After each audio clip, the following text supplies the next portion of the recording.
Today's a day like any other, but I am changed, I am a mother, oh, in an instant.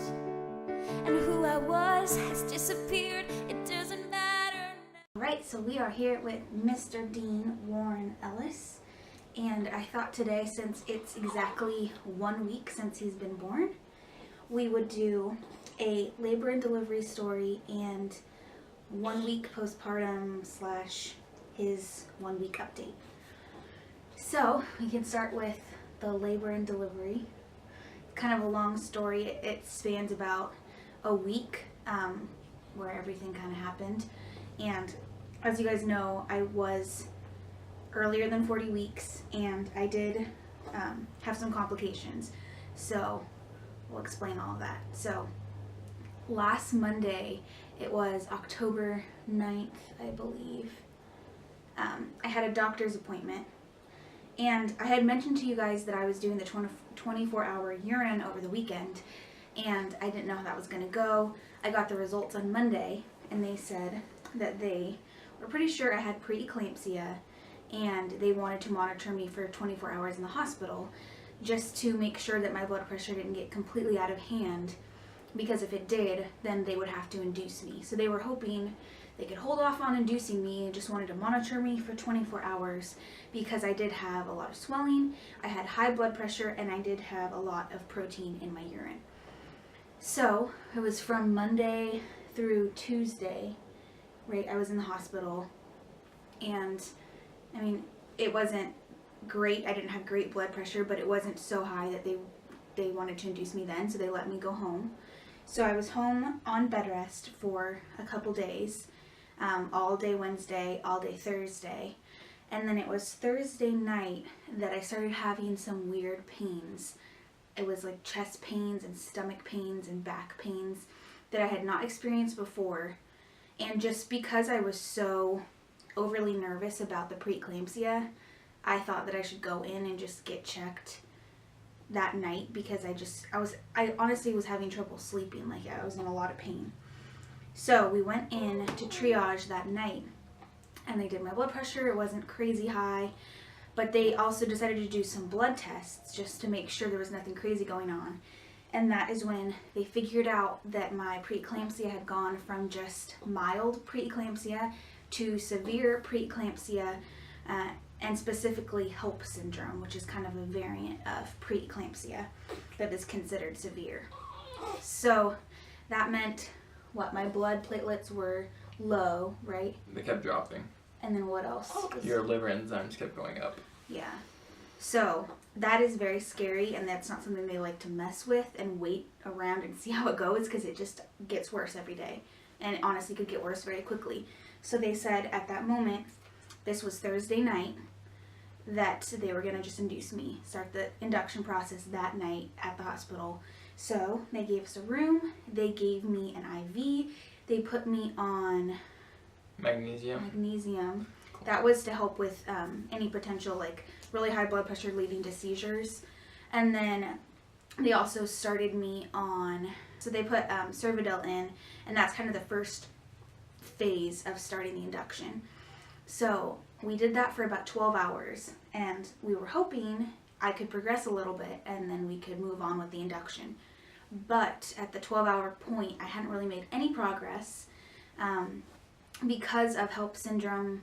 It just can progress so quickly. They were kind of concerned about then putting me through additional induction methods because it just could take a really long time. It could take a couple days because I wasn't progressing, and they didn't really want to risk my HELLP getting really bad. So they decided that probably a C-section was the best way to go, and I agreed with them because I was nervous. And I mean, when you're that sick, it's kind of intimidating to go through a long induction process that's really hard on your body. Pitocin is not easy, and I knew that, and so to me, a C-section just made sense, and it also was probably the quickest and the less risky of the options that we had. So also, her blood platelets were at so low a point that they were kind of sketchy on doing like any anesthetic or anesthesia type drugs. Right. So if she had waited any longer, it could have dropped well below that point. Right. They would have got been worse. hesitant to give me an epidural because my platelets had been so low. And then what do you do at that point when you can't have an epidural? It's pretty much just a C-section where you go completely under. So they didn't want to mess with that. So they said, you're at a place where you can get a spinal or an epidural. So let's just do it and do the C-section. So I was fine with that. So we started the C-section on Friday. Was that like 1:30, I believe? Right there. And so he was actually born at 2:09. Yeah, 2:09. So it was like a half hour later that they actually got him out.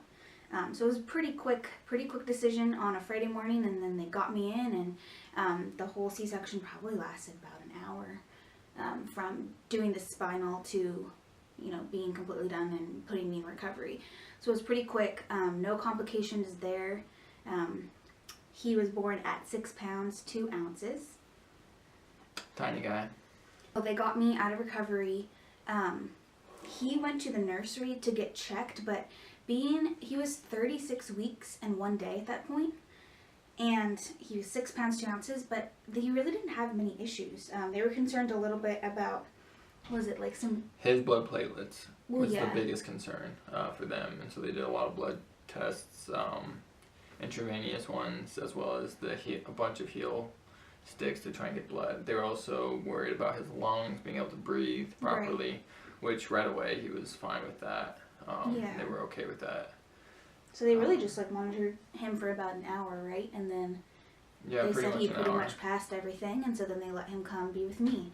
So I think that is pretty amazing, being 36 weeks, and also with how sick I was, that he just popped out fine. And actually, one thing to mention, when I was in the hospital, just for that 24-hour period that they were just watching me, I did get 2 steroid shots. So that definitely helps. I mean, I don't know what the situation would have been if I didn't get them, but the fact that he was fine, I mean, I think that they probably helped because he was a month early. So that was very amazing.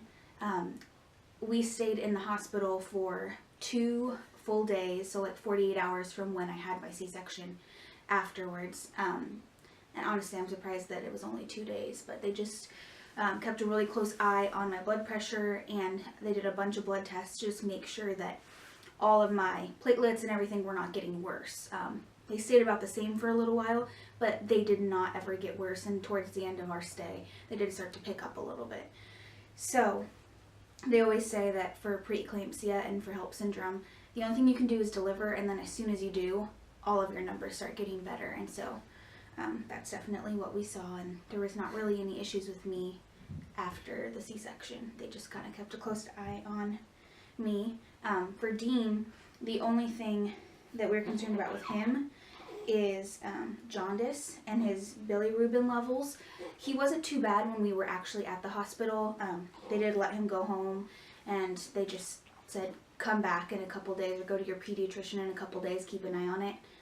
But when we did go to the pediatrician 2 days later, his levels were extremely high, and so we did have to go in and do 24 hours of light treatment just to get his numbers down, and they actually did drop about half of what they were, which is really impressive for just a day with light treatment. So he's doing a lot better now. A little bit of jaundice still, but definitely making a lot of progress there.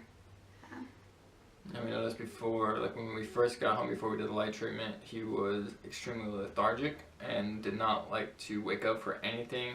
No matter how much we touched him, he'd wake up for a few seconds and fall asleep. And then now after the light treatment, he's been a lot better. Eyes are opening, he's looking around, he's active, he's a lot more active. Yeah. So, I mean, that pretty much concludes the labor and delivery part of it. Obviously, that is not a typical situation for a C-section or a delivery at all. HELLP syndrome is not that common. Preeclampsia is a little bit more common, but the specific type that I had is not too common, and it is pretty extreme. But I am very lucky that we came out of it okay, and there was no real major issues. For me, postpartum, being a week postpartum today, having a C-section obviously is not easy, and it's a different type of recovery because you have a lot of just muscles and just like any type of movement is going to hurt in a different way than when you were preparing to recover from a vaginal delivery. So it was definitely a different experience than what I planned for, but I haven't really had many troubles with it. I'm definitely still taking like ibuprofen consistently at this point, but that's pretty much the only medication that I'm on, just to kind of control the pain a little bit, but it's really not that bad. I'm trying to take it easy, not lift heavy things, but I've been able to move around pretty well and still function and still take him to his doctor's appointments, and it hasn't been too overwhelming, and my incision is healing really well. There's no issues there, and it's actually not even that noticeable. I thought it would be a lot bigger, a lot scarier, a lot like redder and just scary looking, but it actually is barely noticeable, so I think I'm lucky there as well. In terms of weight gain, I guess I should talk about that a little bit, because you guys saw towards the end of my pregnancy it just kind of got out of hand, and I thought that was normal, and I thought that, you know, I'm eating bad food and that's just what happens when you get towards the end of your pregnancy. You start just packing on the pounds, but apparently that was all because of my HELLP syndrome, and that was pretty much all water weight. So at this point, I'm pretty much back to my pre-pregnancy weight, which is crazy to think, because at the very end of it, my total weight gain was about 37 pounds, and I lost it all in a week, pretty much. That's because it was baby weight, placenta weight, and water weight, and that's it. Like, honestly. So that's been a crazy week, and just kind of seeing really how swollen I was, because I didn't really realize it. I mean, when you get swollen slowly, you just kind of think, maybe this is how I looked before, you know, like it's hard to know how extreme it is until it all goes away so quickly. So it's been kind of a crazy journey, and again, that is just because of my HELLP syndrome.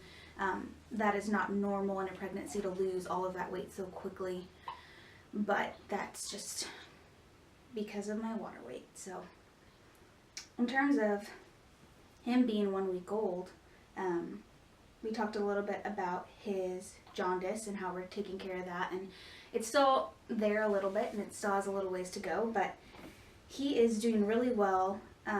He is definitely improving on breastfeeding. It's just a slow process, especially when you have a baby that's born 4 weeks early and they have jaundice, and there's a lot of things going on that you have to kind of battle with, but he's definitely making improvements every day with that, and so that has been really cool to see.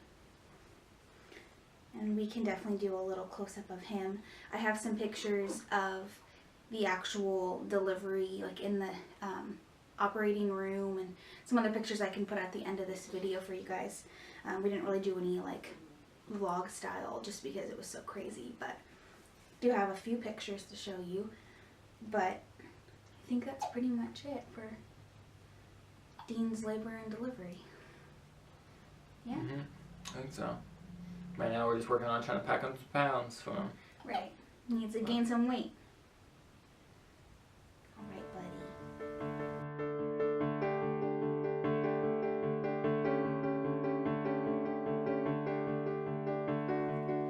Today's a day like any other, but I am changed, I am a mother, oh, in an instant. And who I was has disappeared.